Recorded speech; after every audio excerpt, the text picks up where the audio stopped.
ఆ శ్రీ విద్యలో శ్రీచక్రంలో ఏముందో రామలో అది ఉంది. అందుకే రామ రామ రామ అంటూ అంటూ ఉండడం అలవాటు చేసుకుంటే మీకు తెలియకుండా కుండలిని శక్తి జాగరణ చెంది మోక్షాన్ని ఇస్తుంది. అది రామనామంలో ఉన్న రహస్యం, మీరు తెలుసుకోండి. అందుకే ఆనందం ఆనందం అంటే చాలదు, రామ రామ రామ అంటే మీ కుండలిని గురించి తెలియకపోయినా జాగరణ జరుగుతుంది. అందుకు చెప్పారు 7 కోట్ల మహామంత్ర సారమని. ఊరికిని వర్ణించడానిక? ఇంకోటి చెప్తోంది శాస్త్రం. రామనామం గొప్పది అని శాస్త్రం చెప్తే ఏదో మనం జపించాలని అలా చెప్తారులేండి అంటే పాపం వస్తుందట. రామ గురించి చెప్పిన ఏ గొప్ప మాట కూడా అతిశయోక్తి కాదు, ఇది తెలుసుకోండి. అందుకే రామ అనే దానిలో నీ కుండలిని జాగరణ చెందించి సహస్రారం వరకు తీసుకెళ్ళగే శక్తి ఉందయ్యా.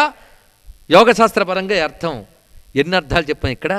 అందుకే సూర్య చంద్ర అగ్నుల యందు ఉన్నటువంటి తేజస్సు. అందుకే రా అంటే అగ్ని, ఆ అంటే సూర్యుడు, మా అంటే చంద్రుడు. ఇవి అక్షర విజ్ఞానం మంత్ర విజ్ఞానం తెలిస్తే తెలుస్తాయి. ఏ అక్షరం ఏ దేవత